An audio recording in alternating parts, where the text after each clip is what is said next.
Hello, welcome to InfoHub. In our headlines, Legal Affairs Ministry consulting with child protection stakeholders and other Hague conventions. New well in Diamond to be operational before December. Japan and Guyana celebrate 50 years of diplomatic relations. And Child Protection Week rally highlights need for public awareness. Stay tuned for the details of these and more.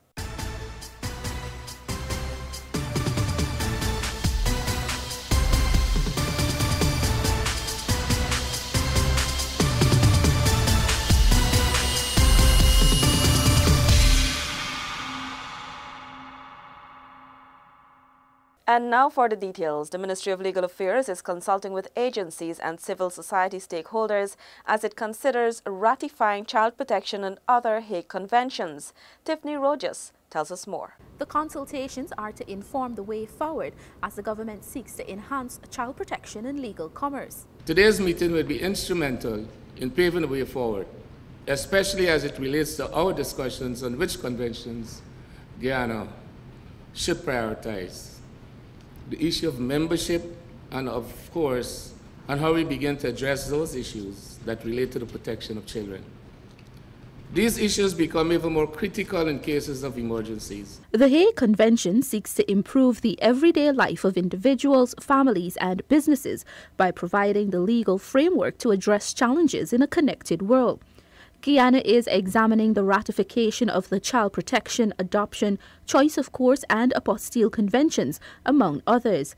I should inform you that, in fact, the Foreign Affairs Ministry, not long after last year's conference, had in fact taken to Cabinet the Apostille Convention, and Cabinet approved that convention. It's just a question now of acceding to the convention formally. Today's consultation stems from last year's regional meeting of the Hague Conference on Private International Law, HCCH, which was held here in Guyana. The session is being facilitated by the Director of HCCH Latin American Office, Ignacio Goycochea. The one-day consultation is also sponsored by UNICEF, who has committed to helping Guyana implement the Child Protection Convention when the country ratifies it. For InfoHub, Tiffany Rojas. On Wednesday, the Japanese embassy celebrated 5 decades of diplomatic relations with Guyana at the Carol Lodge Hotel. InfoHub's Zanil Williams was there. One of the major projects that the Japanese government completed was the rehabilitation of the East Demerara Water Conservancy. The piloting of solar electrical systems and implementation of streetlights in Bartica are projects to be streamlined soon. Both countries share a common interest in promoting sustainable development and mitigating against the negative impact of climate change. Acting Head of State, Prime Minister Moses Nagamootoo, referenced this and stated that Guyana is pleased and looks forward to building capacity with Japan. The government of Guyana is pleased with Japan's Caribbean Climate Change Partnership Initiative, which is fashioned to strengthen the capacity of 8 CARICOM countries, including Guyana, in the climate change mitigation and adaptation technologies. Japan is currently working with the United Nations Development Programme to promote projects that ensure that Guyana is environmentally resilient. 2 additional projects that are well underway are improvement of access to water in drought-prone areas and to promote agriculture which has been affected by climate change. The non-resident ambassador of Japan to Guyana, Michuiko Odaka, said his government is elated to aid in the promotion of a green economy. We are quite aware that Guyanese government is promoting green economy because you have a vast forest resources, and you are planning to preserve those pristine forests. And actually that is a great asset for the entire world. So we are very proud of working with the government of Guyana so that you can continue to preserve your forest resources. Japan and Guyana have maintained bilateral relations in the areas of fisheries, utility, and exchange programs over the last 5 decades. Zanil Williams reporting for InfoHub. Minister within the Ministry of Natural Resources, Simona Brooms, on behalf of the government this morning, visited the family of the late Leonard Archibald. Leonard Archibald went missing from his sister's village, East Bank Berbice home on Sunday, September 17th. Days later, Sunday, September 23rd, his decomposed body was found in the Cudbrat Berbice River area. The Ministry of Social Protection has since been aiding the family with expenses for the wake and funeral. Minister Brooms expressed her deepest condolences to the family and stated that the government remains committed to aiding them. The government felt it best that one of us should be here to reach out to the family to let you know that the government wants to express condolences and to also let you know if there are any other areas that government can be of support to you and your family. The parents and 9 siblings of the late Archibald expressed appreciation for the government's intervention and believes that justice will prevail. Since he was not found, I feel terrible because I was hardly eating, sleeping, and everything. I feel that I will get the justice that I'm looking for because he is a good child. He is willing, anyone can send him out anywhere. He go and he come back, he never stay out. Berbice Divisional Commander Lyndon Alves explained that following the incident and contrasting reports in the media, an independent investigation has been launched to address other related cases. He said that there has been no report to date of any other said crime in the village. We hope that persons who are going to the media will now go before the officer to give these statements so we can go at this matter. I also encourage them when I was in there for them to come forward, because it is sad to know that we wait until something of this nature occurs then for us to making the noise when we could have dealt with it even before it meets to this stage. Omar Dai Christopher and Hillary Edwards were charged with the alleged rape murder on Wednesday, September 27th. They were remanded to prison until Friday, December 8th. Zaniel Williams for InfoHub. The public's need to ensure children are protected against all forms of abuse was underscored on Wednesday during the Child Care and Protection Agency's Child Protection Week rally. Details from Seneca Thorne. This was underscored on Wednesday during the Child Care and Protection Agency's Child Protection Rally held at Anna Regina Market Tarmac, using the mantra, breaking the silence on child sexual abuse. Let us work with law enforcement agencies to prevent such occurrences by proactively reporting any suspicious behavior. Minister Amna Ali highlighted that in addition to the National Multimedia Awareness Campaign, our ministry is also working to strengthen parents' capacity in their protective roles. Director Anne Green said that child sexual abuse is a topic that needs to be addressed so that the necessary action is taken to prevent both the mental and psychological damage caused. Being here today and being part of this activity is making a statement that you are against this form of evil against our children. Being here is lending support to the work of the Ministry of Social Protection as a whole. According to Green, statistics reflect that Region 4 has recorded the highest number of reported child sexual abuse cases. It has the largest population of all the regions. However, Region 2 has been recorded as having the highest rate of child sexual abuse cases. She added that there have been 442 child sexual abuse cases reported for the first half of the year.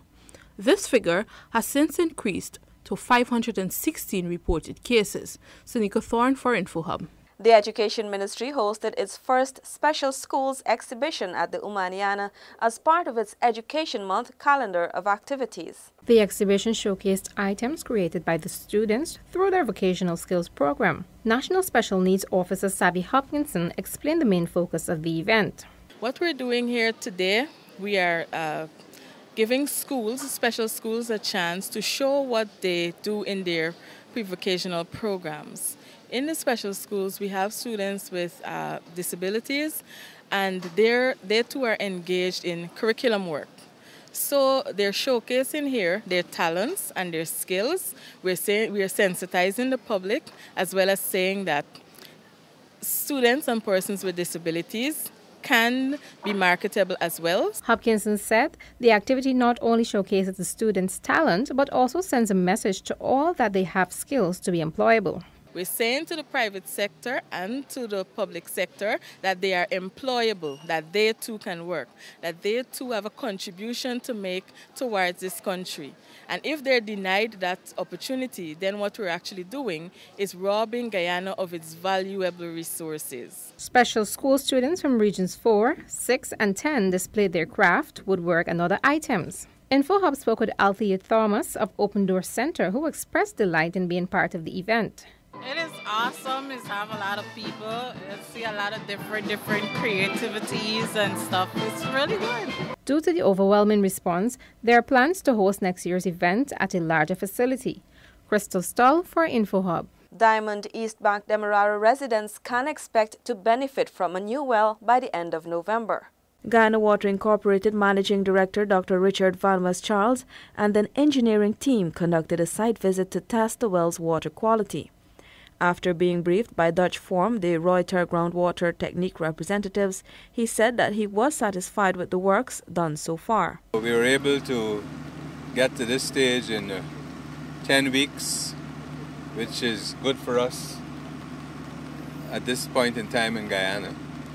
A number of other wells that we've drilled took 3 to 6 months. And we are happy about the success of the well. Its production, it's above what we expected. And you can see for yourselves that we've got clear water. Dr. Van West Charles said that once the developmental process is completed, GWI will be connecting the transmission lines to Diamond Homes. The reverse circulation methodology, which was used by the foreign company, the managing director said, will be adopted by GWI. This, he said, will be facilitated by training staff of GWI to use the technology on the coast and in the hinterland. Because of climate change, mostly the hinterland regions are taking the water, surface water. But we can't be dependent totally on surface water. We have to have a combination of both surface and groundwater for areas like Lethem, Matthews Ridge, Mabaruma, in Region 7 and so. So we want to reassure the population that we are moving aggressively to ensure that we have sustainability of water supply in the interest of looking at water security for the population. Additionally, he stated that GWI will be purchasing its own rig to dig its own wells, which will reduce the dependence on foreign companies. For InfoHub, Natasha Smith. CHNPA representatives on Wednesday met with squatters of Lot 17 and 18 Broad Street, Charlestown, as part of the effort to successfully relocate and integrate them into a new community. The meeting was part of a series of consultations aimed at successfully relocating and integrating the squatters to new homes at Barnwell North, back of Mucka Arcadia on the east bank of Demerara. CHPA Senior Community Development Officer Donnell Bess Boscombe noted that the interactive session is part of the agency's mandate to develop unified, empowered and sustainable communities. We are looking at creating communities that are resilient, that are working together. When we talk about cohesiveness, we're talking about sticking together, working together. We're looking at developing communities that understand their responsibility and their right to have a say in the decisions that affect them. The owners of Lot 17 and 18 Broad Street recently filed a lawsuit against the squatters and won, forcing them to now vacate the premises they have occupied since the early 1970s. Food for the Poor will help by paying for house lots and building homes for these families at Barnwell North on the east bank of Demerara. The government will modify the housing designs to make them more comfortable for the residents. The community currently has water, while electricity will soon be provided. However, residents will have to pay for the utilities installation.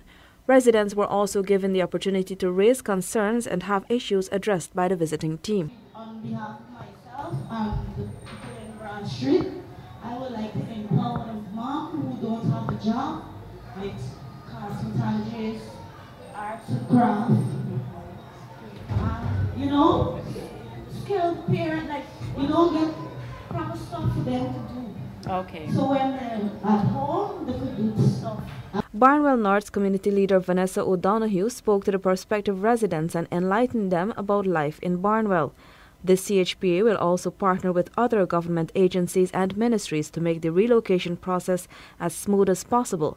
These include the Ministries of Public Security, Health, Education, Social Protection, and Agriculture. Thank you for watching. Remember to connect with us 24/7 on our website and social media. Goodbye.